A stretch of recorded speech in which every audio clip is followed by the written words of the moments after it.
Kami mengucap syukur di pagi yang indah, kami menghirup udara yang segar. Kami boleh bertemu, kami boleh bersekutu, memuji dan memuliakan Engkau Tuhan.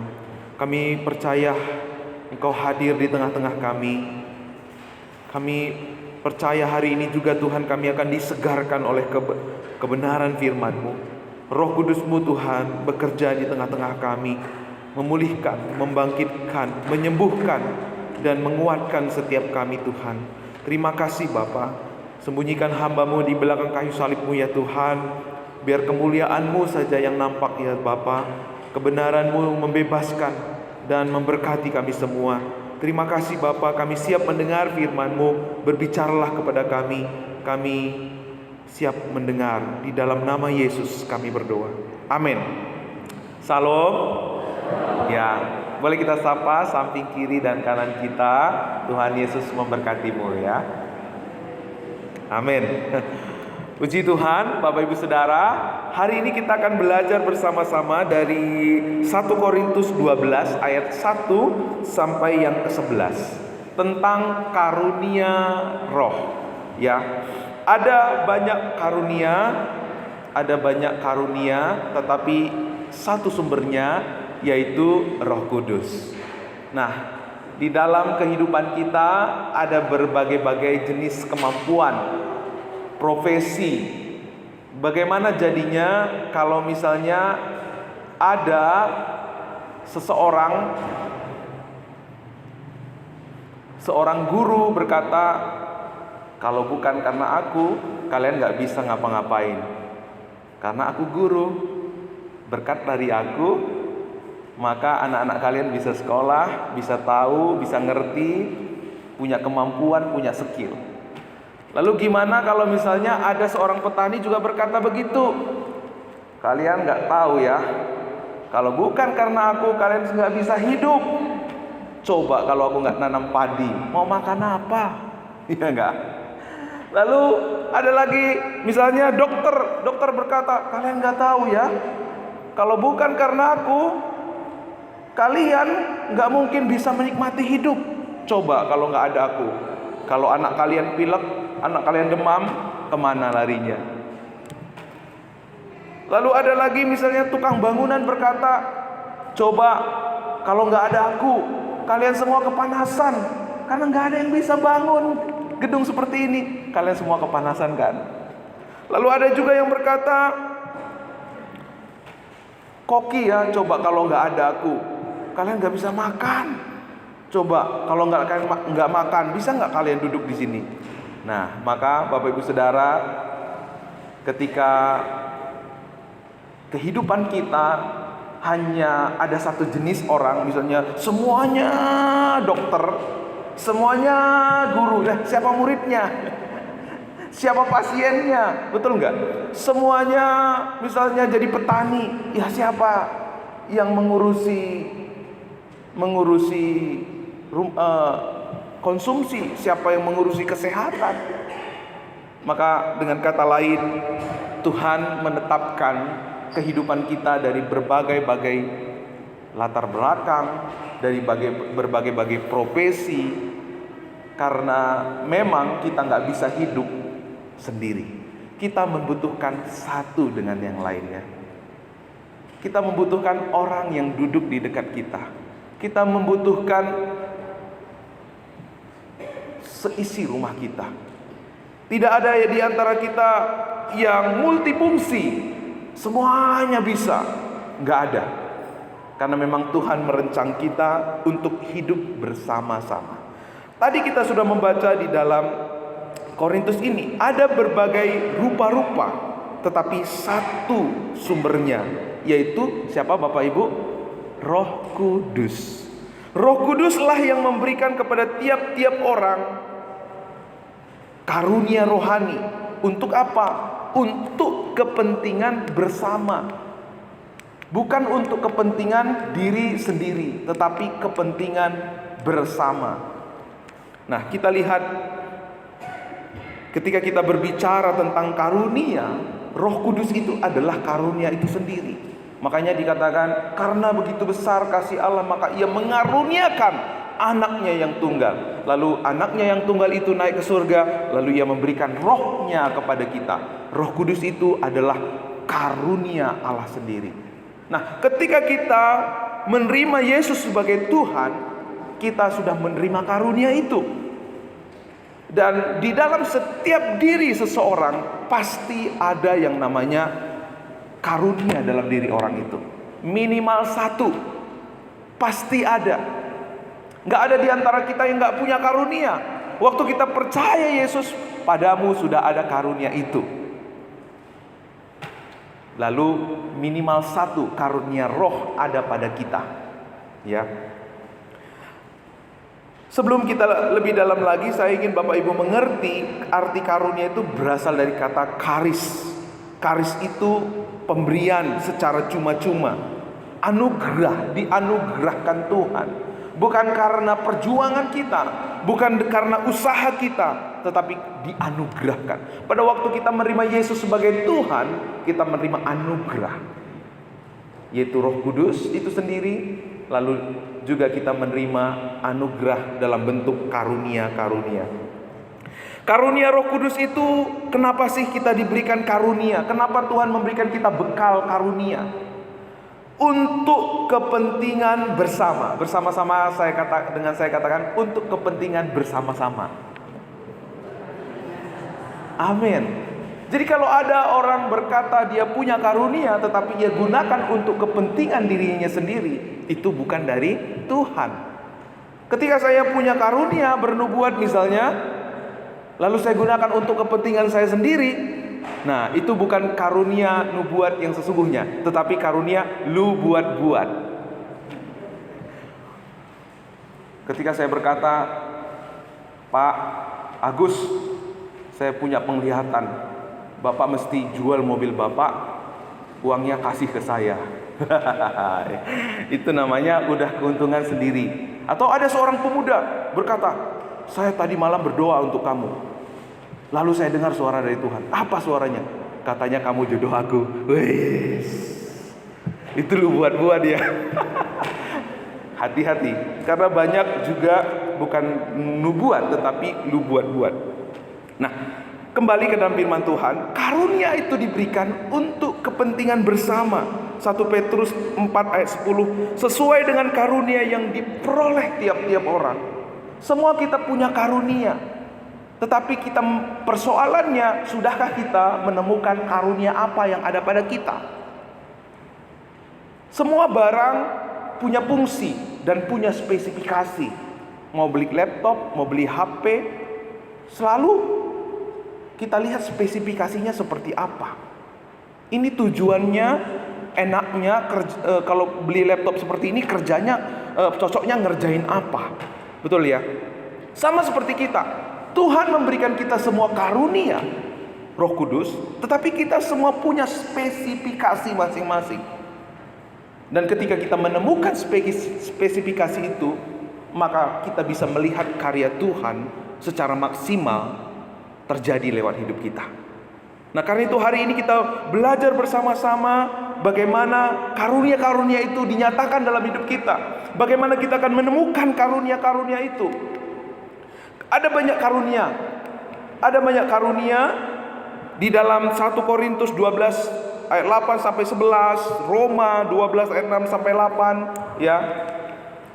Efesus 4 ayat 11 sampai 12, ada 20 setidaknya karunia yang kita temukan di sana. Ada karunia berkata-kata dengan hikmat, ada karunia berkata-kata dengan pengetahuan, ada karunia iman, karunia penyembuhan, karunia mujizat, karunia bernubuat, karunia membedakan roh, karunia berbahasa roh, karunia menafsirkan bahasa roh, karunia memimpin, karunia rasul, karunia pengajar, karunia menolong, karunia memimpin, karunia pelayanan, karunia menasehati, karunia membagi-bagi, karunia menunjukkan kemurahan, karunia gembala, dan karunia penginjil. Setidaknya ada 20 karunia yang kita temukan di dalam perjanjian baru. Nah, kira-kira Bapak Ibu Saudara punya karunia yang mana? Sudah temukan belum karunianya? Nah, karena ini kita seperti seperti puzzle ya. Kita ini satu kesatuan. Untuk kita bisa knop, untuk kita menjadi satu unity yang sesungguhnya, kita perlu menemukan karunia apa yang ada pada kita. Ketika kita menemukan karunia yang ada pada kita, maka kita yang ada di gereja ini akan menjadi jemaat yang saling melengkapi satu dengan yang lain. Makanya di dalam perikop selanjutnya itu dikaitkan dengan apa? Kamu adalah tubuh Kristus. Kalau kita adalah tubuh Kristus, seharusnya kehadiran Kristus, kasih Kristus, penerimaan Kristus juga dinyatakan lewat kehidupan kita. Gereja kita, keluarga kita, lewat hidup kita. Kapan itu bisa dirasakan oleh banyak orang? Saat kita menemukan karunia kita, saat kita mengerti tentang karunia roh, saat kita menemukan karunia roh, saat kita berfungsi sesuai dengan karunia yang Tuhan berikan kepada kita, sehingga kita menjadi satu kesatuan yang indah, yang begitu harmonis, yang begitu kompak, yang begitu indah. Sehingga orang akan melihat, ini kok beda, komunitas ini kok beda, kumpulan orang-orang ini kok beda, keluarga ini kok beda. Mereka merasakan sesuatu yang tidak mereka rasakan ketika ada di komunitas mereka di luar sana. Karena apa? Kehadiran Kristus dinyatakan lewat kehidupan kita. Makanya ketika kita belajar jemaat mula-mula beberapa minggu yang lalu, begitu kehadiran jemaat mula-mula itu mempesona banyak orang, menarik, punya dinamik, punya daya tarik yang luar biasa. Kenapa? Karena ini yang mereka rasakan. Ada koneksi yang harmonis antara satu dengan yang lain.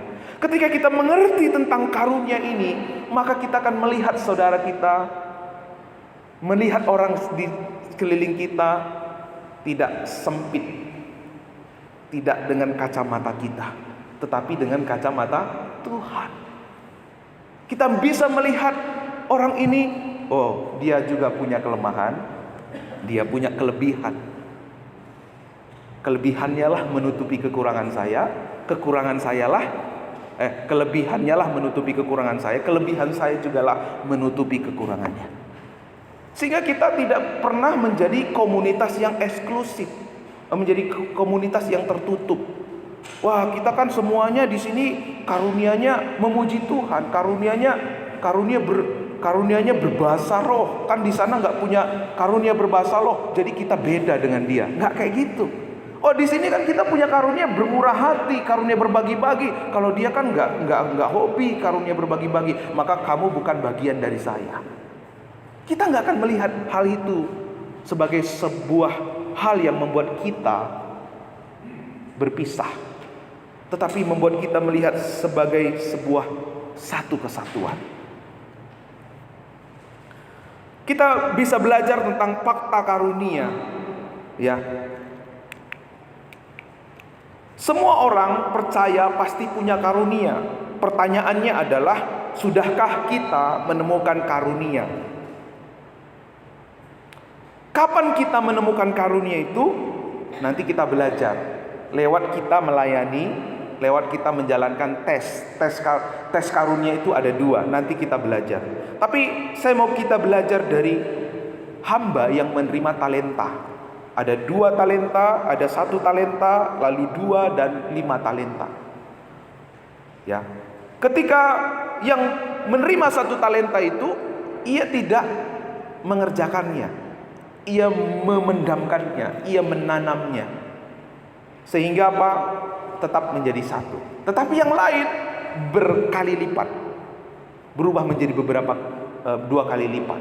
Artinya ada progres. Nah, dari sini kita belajar, ketika kita menemukan karunia yang Tuhan berikan kepada kita, maka karunia itu harus dikembangkan. Kalau enggak, apa yang ada padamu akan diambil. Kenapa Bu Riana ketika dia mengajar sekolah minggu itu, ibu-ibu bersemangat, ya kan? Kenapa? Karena karunia yang ada padanya dikobarkan, ditularkan. Bu Risma, Bunda Lydia, ayo jadi guru gitu ya. terus berkembang. Ketika kita menerima karunia yang ada pada kita harus kobarkan karunia itu. Jangan padamkan, jangan simpen, harus kita kobarkan. Maka Tuhan akan menambahkan kepada kita yang lebih banyak lagi. Amin. Karena itu kita perlu belajar bagaimana kita mengetahui karunia apa yang ada pada saya. Ada 2 tes langsung ya. Tes langsung itu tentu kita berdoa terlebih dahulu. Tuhan, tunjukkan kepadaku karunia apa yang Tuhan berikan kepada saya.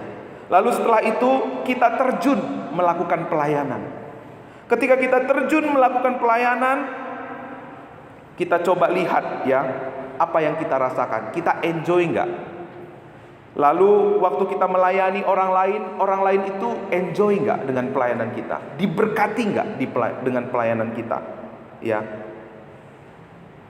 Ketika kita melayani, gimana respon orang-orang? Apakah dia berkata, saya diberkati loh lewat doamu, saya diberkati loh lewat apa yang engkau kerjakan buat saya. Nah, kita akan menemukan peneguhan-peneguhan seperti itu. Tapi ketika misalnya saya memimpin pujian, lalu misalnya orang-orangnya pada ini semua, pada nggak konsentrasi gitu ya, itu berarti saya bukan karunia-Nya untuk memimpin pujian. Ketika saya berdoa, orang jadi pusing dengar doa saya. Nah, ini bukan karunia berdoa ini. Ketika saya berkhotbah, misalnya Bapak Ibu semua ngantuk-ngantuk, tidur, bahkan ada yang ngorok misalnya. Wah, ini jangan-jangan bukan karunia saya ini gitu ya. Nah, saudaraku yang dikasihi Tuhan, mari kita menemukan karunia apa yang ada pada kita. Yang kedua, kita bisa menemukan karunia kita lewat kuesioner, lewat tes kuesioner. Ya. Nah, nanti di belakang sama Justin itu ada lembar kuesioner, Bapak Ibu bisa bawa pulang. Jawab dengan apa adanya, bukan sesuai dengan apa yang Bapak Ibu inginkan, tetapi apa adanya. Jawab sesuai, lalu nanti lihat hasilnya apa. Dari situ kita akan menemukan apa kira-kira karunia yang Tuhan berikan kepada kita. Tapi tandanya waktu kita menjalankan pelayanan yang Tuhan berikan kepada kita menikmati dan orang lain terberkati. Kita juga terberkati, orang lain juga terberkati. Sekalipun kita mengerjakannya dengan begitu luar biasa, kadang-kadang lembur, tapi kita nggak merasa capek. Waktu kita mengerjakannya ada orang yang bisik-bisik di belakang mengkritik, tapi kita nggak merasa terancam. Nah, itu berarti karunia dari Tuhan. Ya, saya mengucap syukur di gereja ini nyata ya karunia-karunia yang Tuhan berikan ya buat jemaat Tuhan. Dan saya percaya ketika kita belajar hari ini makin luar biasa, makin nampak, makin berfungsi karunia-karunia itu di gereja Tuhan. Sehingga kita makin hari makin melihat bagaimana gereja kita akan dipakai Tuhan. Lalu ada satu yang menjadi konsen kita dalam Korintus 14 ayat 1. Saya bacakan buat kita semua. Kejarlah kasih itu dan usahakanlah dirimu memperoleh karunia-karunia roh, terutama karunia untuk bernubuat. Dikatakan di sana, usahakanlah dirimu. Jangan tidak diusahakan. Artinya diusahakan apa? Kamu harus menemukan apa karunia yang ada padamu. Lalu yang kedua, kamu harus mengobarkan karunia yang ada padamu. Jangan berhenti. Karena kalau kita berhenti, apa yang terjadi? Ya. Nanti kita melihat apa yang terjadi kalau kita enggak mengobarkan karunia yang ada pada kita. Nah, mengapa tidak ada orang yang memiliki karunia roh dalam dirinya? Mengapa tidak ada orang yang memiliki semua karunia roh dalam dirinya? Kenapa sih Tuhan itu enggak kasih kita semua 20 karunia roh misalnya ada dalam diri Dea misalnya? Kan Dea enggak perlu lagi repot-repot ngajakin Ibu Ina ayo dong pelayanan, enggak perlu gitu kan? Oh, dia sendiri semua melayani. Kenapa 20 karunia itu tidak ada dalam diri pendeta? Kan misalnya pendeta bisa aja, nggak usah repot-repot, ngajak-ngajak, dorong-dorong untuk pelayanan. Sendiri aja, sendiri. Jadi superhero, bener gak? Kenapa? Pertama, supaya semua terlibat. Tidak ada yang sombong, tidak ada yang mengagungkan manusia. Kalau saya bisa semua Bapak Ibu, saya bisa memimpin, saya bisa karunianya bisa bernubuat, karunia bisa mengajar, karunia bisa menginjili, semua karunia ada pada saya, apa yang terjadi? Maka saudara tidak lagi akan menyembah Tuhan. Saudara akan mengagungkan saya. Waktu cerita kemana, kamu tahu nggak gembala sidang? Waduh, ceritanya gembala sidang, lupa cerita tentang Yesus. Maka jangan kita tertipu dengan cara iblis, ya. Kadang kita berpikir bahwa karunia itu berasal dari manusia itu, gitu. Sehingga kita mendewakan orangnya. Berapa banyak tokoh-tokoh agama yang mendewakan satu tokoh dalam organisasi itu. Tapi kita bersyukur di baptis itu semua sama, betul nggak? Nggak ada yang terlalu didewakan, nggak terlalu diagung-agungkan, gitu. Semua sama. Jemaat dan hamba Tuhan itu sama, nggak ada bedanya. Bedanya hanya karunianya. Tapi di hadapan Tuhan kita semua sama.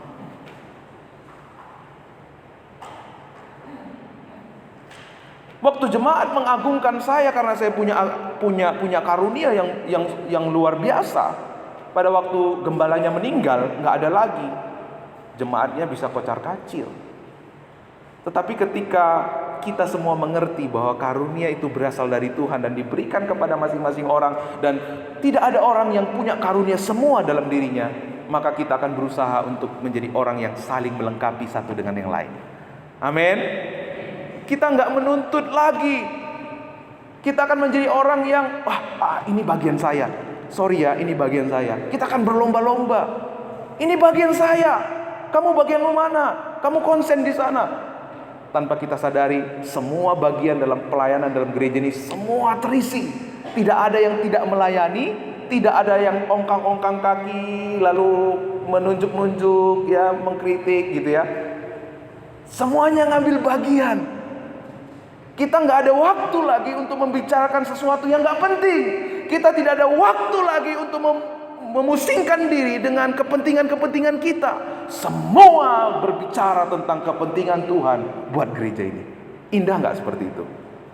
Indah sekali.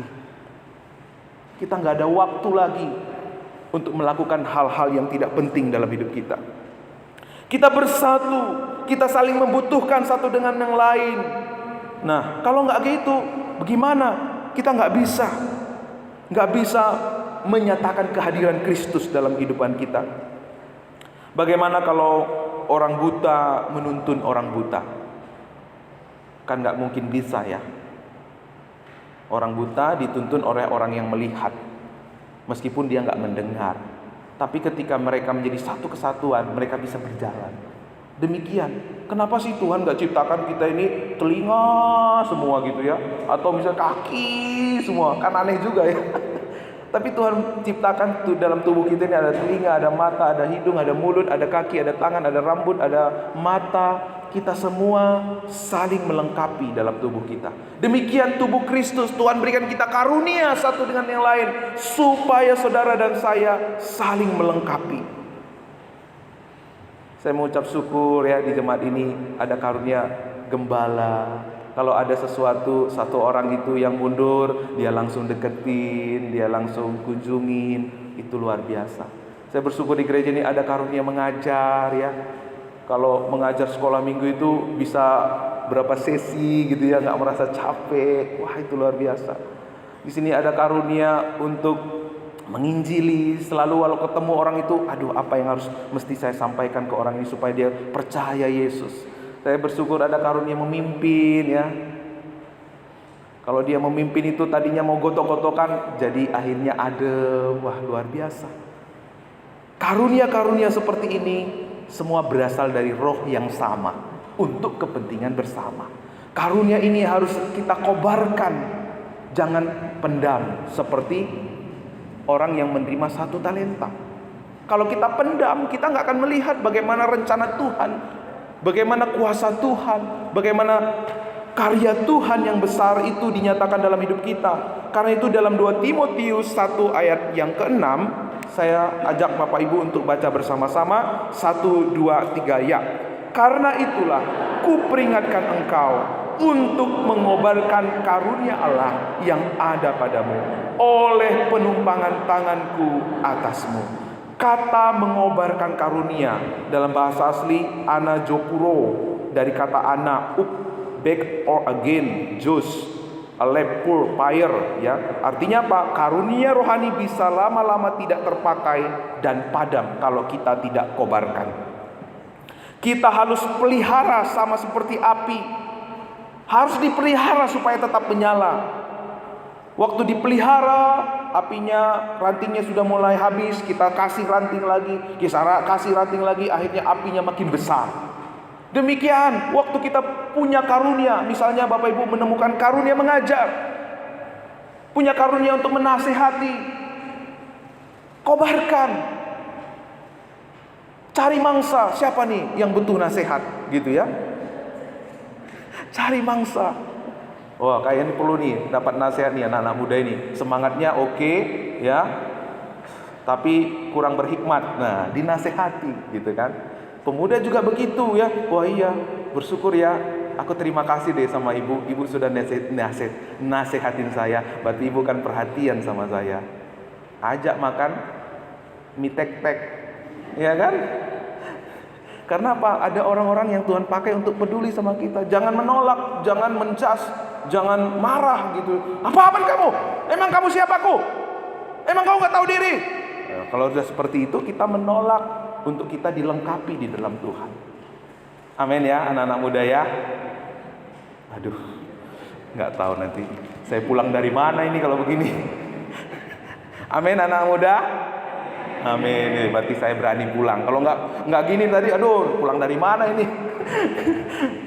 Ya Bang Leo ya. Soalnya badannya lebih besar dari saya.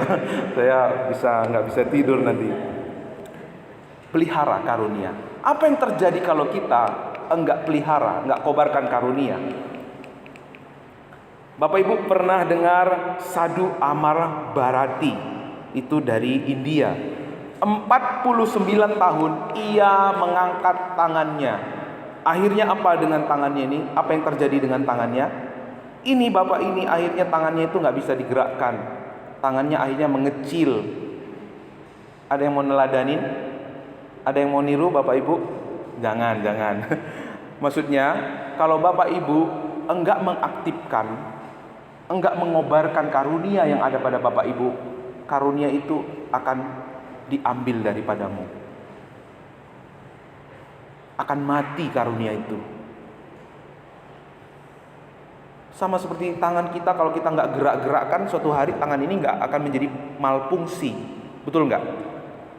Nggak bisa digunakan. Apa yang terjadi kalau kita punya karunia tetapi kita diem-diem saja? Simpenlah.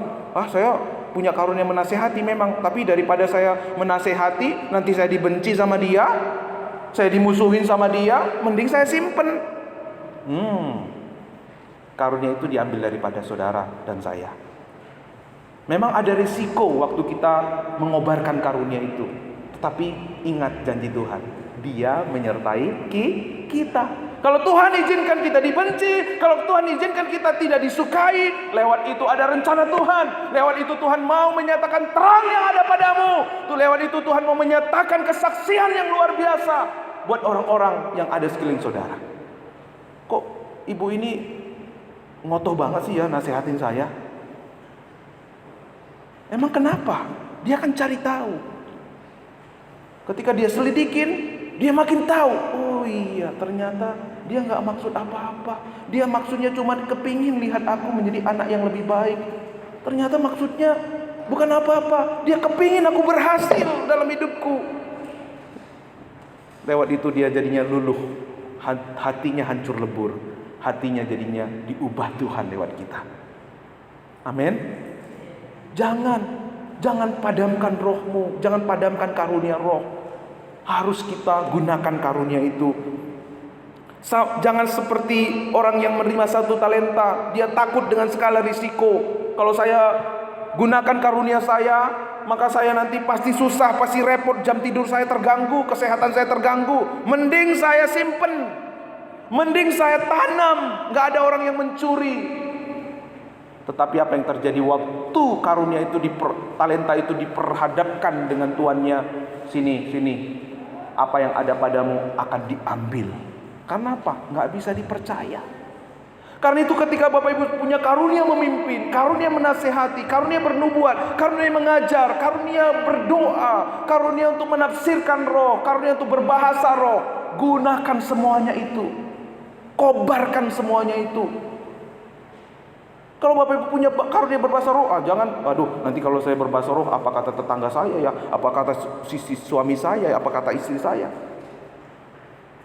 Memang kita gereja baptis tidak digunakan di ibadah seperti ini. Tapi ketika saudara punya karunia itu, berdoalah dengan bahasa roh. Berdoalah dengan karunia, berfungsilah dengan karunia-karunia yang Tuhan berikan kepada saudara.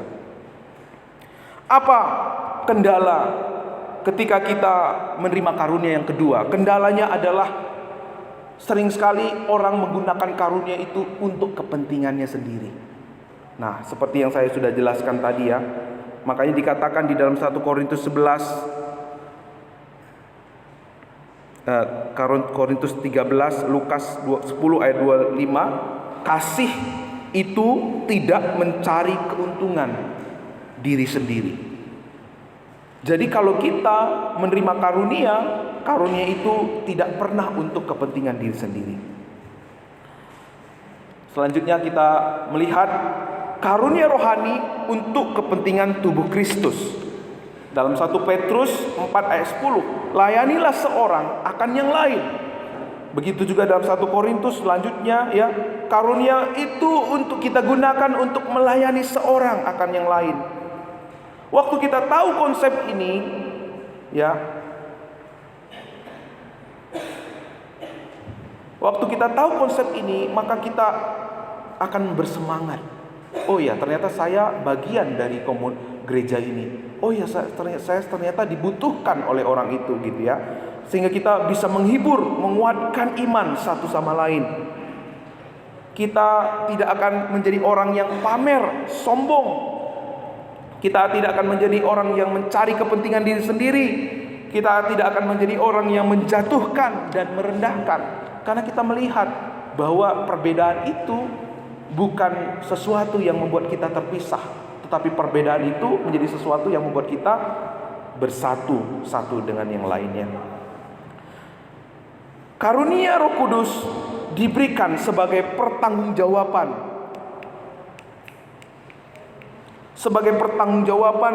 pengurus atau stewardship ya. Dalam 1 Petrus 4 ayat 10, sebagai pengurus yang baik, oikonomos dan kasih karunia Allah. Oikonomos dari oikos ya, rumah, dan nemos distribut atau membagi, mengatur. Jadi orang yang diberikan kepercayaan dan tanggung jawab dan akan diminta pertanggungjawaban nantinya. Waktu kita menerima karunia itu sebagai apa? Pertanggungjawaban hidup kita kepada Tuhan. Karena suatu hari kita akan diminta pertanggungjawaban dengan karunia yang diberikan kepada kita. Karunia itu dari Tuhan, maka harus untuk Tuhan. Maka Tuhan suatu hari akan meminta pertanggungjawaban. Nah, ketika kita mengerti akan hal ini, kita akan bersemangat mengambil bagian di dalam gereja Tuhan ya. Bersemangat, nih apa nih bagian saya? Kita konsen. Kita tidak akan menjadi orang yang dengan terpaksa menjalankan setiap pelayanan-pelayanan yang Tuhan percayakan kepada kita. Nah, sekarang kita melihat yang terakhir, apa motivasi kita untuk menggunakan karunia rohani yang Tuhan berikan. Motivasinya apa Bapak Ibu? Untuk kemuliaan nama Tuhan. 1 Petrus 4 ayat 11, supaya Allah dimuliakan dalam segala sesuatu karena Yesus Kristus ialah yang punya kemuliaan dan kuasa sampai selama-lamanya. Jadi bukan untuk kemuliaan diri sendiri, bukan juga untuk kemuliaan gereja ini, tetapi untuk kemuliaan Tuhan. Supaya Tuhan disenangkan, Tuhan dikenal, Tuhan dipuji dan diagungkan. Karunia roh haruslah menghasilkan buah-buah roh. Sebab buah roh adalah manifestasi karakter Kristus. Jadi kalau ada orang yang menyatakan dirinya punya karunia, tetapi tidak ada buah-buah dalam diri orang itu, tidak sesuai dengan kebenaran, itu bukan karunia dari Tuhan. Karena kita akan selalu diperhadapkan dengan yang palsu. Iblis bisa mengadakan mujizat.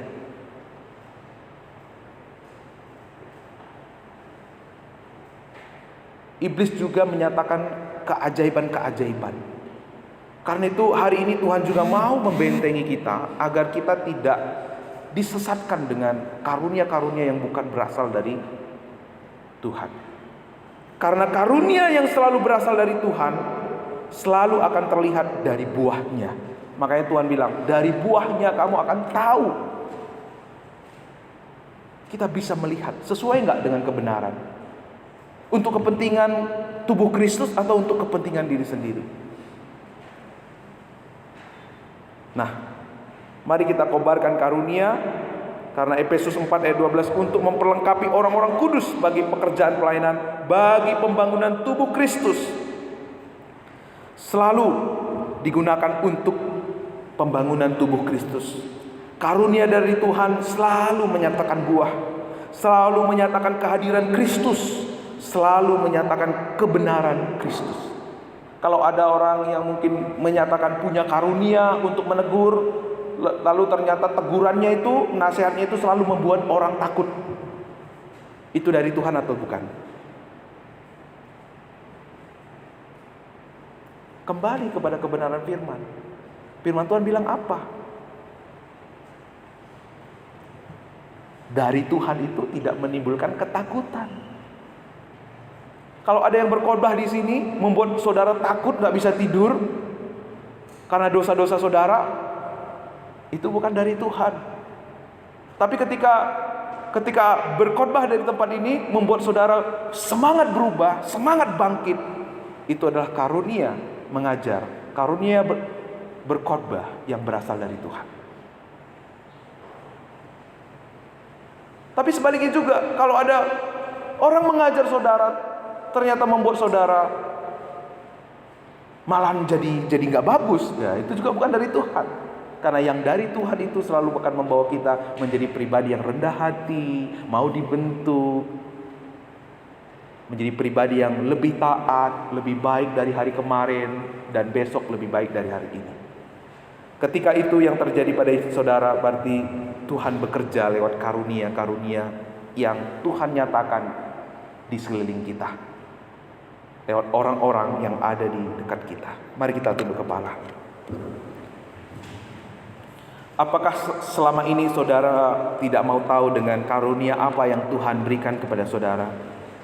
Hari ini Tuhan mau kita untuk menemukan karunia-karunia yang ada pada kita.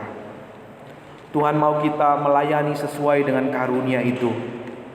Tuhan mau kita mengobarkan karunia yang Tuhan sudah berikan kepada kita. Tuhan mau memakai saudara lebih dahsyat lagi. Tuhan mau memakai saudara lebih heran lagi. Karena itu mari temukan karunia yang ada padamu dan hiduplah di dalamnya. Kobarkanlah karunia itu. Saat ini mari ambil waktu berdoa kepada Tuhan. Bilang sama Tuhan, Tuhan tolong aku untuk menemukan karunia yang ada padaku Tuhan. Tuhan tolong aku untuk mengobarkan karunia yang ada padaku ya Bapa. Biar gereja kami Tuhan menjadi gereja yang berfungsi dengan baik, menyatakan kasih Tuhan, menyatakan kebenaran Tuhan, menyatakan keindahan Tuhan, menyatakan kemuliaan Tuhan. Terima kasih Tuhan buat karunia-karunia roh yang Kau nyatakan dalam hidup kami. Terima kasih buat pemberian-Mu yang begitu luar biasa. sehingga memampukan kami Tuhan untuk melayani Tuhan. Biar Tuhan melawat kami semua, menolong kami semua untuk menemukan karunia-karunia yang Tuhan sediakan, Tuhan sudah kerjakan bagi kami. Saat ini Roh-Mu Tuhan hadir di tengah-tengah kami, berbicara kepada kami, menjamah hati kami, menggugah hati kami Tuhan, untuk memberi tempat buat karya Roh Kudus-Mu lewat karunia-karunia yang Tuhan sudah kerjakan. Bapak Ibu terus berdoa, Singer akan menaikkan pujian ini. Allah Roh Kudus, penuhi kami, ku rindu Kau selalu dalam hidupku. Allah Roh-Ku, ubah setiap hati kami Tuhan, ubah hatiku, celihanku, jamahlah ku rindu hati. Saya jemput Bapak Ibu untuk bangkit berdiri. Kita panggil Allah Roh Kudus untuk memenuhi hidup kita. Allah Roh,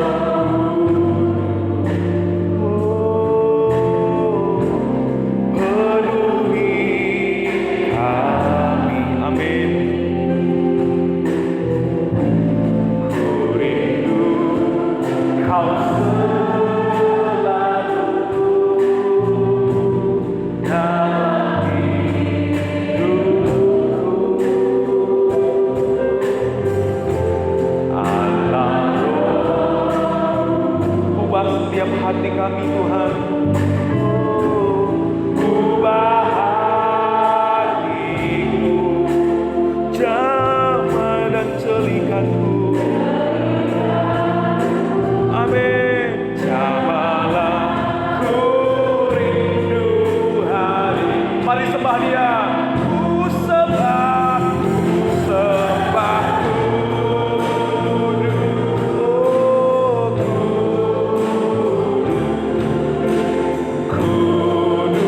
kuduslah Tuhan, dan ku sanjung Kau mulia, mulia bagimu.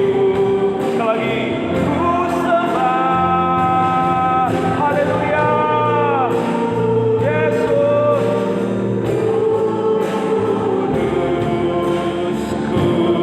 Kuduslah Tuhan, dan ku sanjung Kau mulia, mulia bagimu.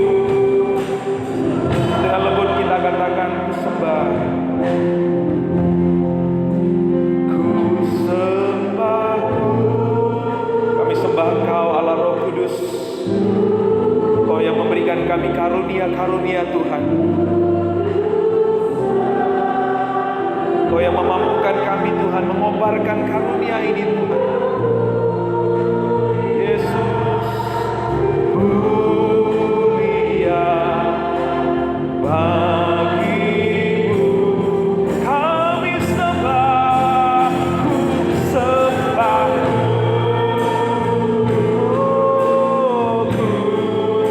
Amin. Kuduslah Tuhan, dan ku sanjung Kau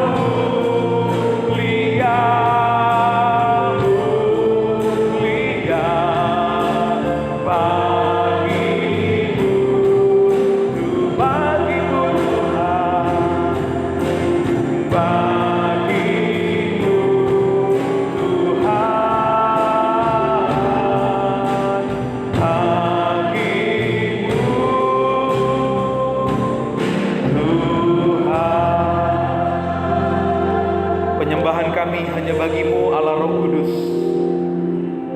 Kami bersyukur Tuhan, ketika kami menyembah Engkau lewat karunia-karunia yang Tuhan percayakan, kekudusan itu Tuhan kerjakan lewat setiap kehidupan kami. Kami akan melihat potensi-potensi terbaik lahir di gereja ini Tuhan. Kami akan melihat karunia-karunia yang berkobar di gereja ini Tuhan. Sehingga setiap orang yang masuk ke gereja ini membakar setiap kebebalan, membakar setiap kelaliman, membakar setiap segala sesuatu yang bukan berasal dari Engkau Tuhan. Dan kami semua diubahkan semakin baru dan menjadi baru, menyaksikan kemuliaan-Mu terjadi, tergenapi di dalam kehidupan kami. Terima kasih buat firman-Mu ya Bapa, Roh Kudus-Mu yang memateraikan, Roh Kudus-Mu yang menyempurnakan setiap firman yang sudah hamba-Mu sampaikan ya Bapa. Kau berbicara bagi kami, biar firman-Mu tidak sampai di sini saja ya Tuhan, tetapi firman-Mu hidup, berkuasa, menopang, menolong, mengubah, memberkati seluruh kehidupan kami. Terima kasih Bapa di surga buat jemaat yang luar biasa, buat karunia-karunia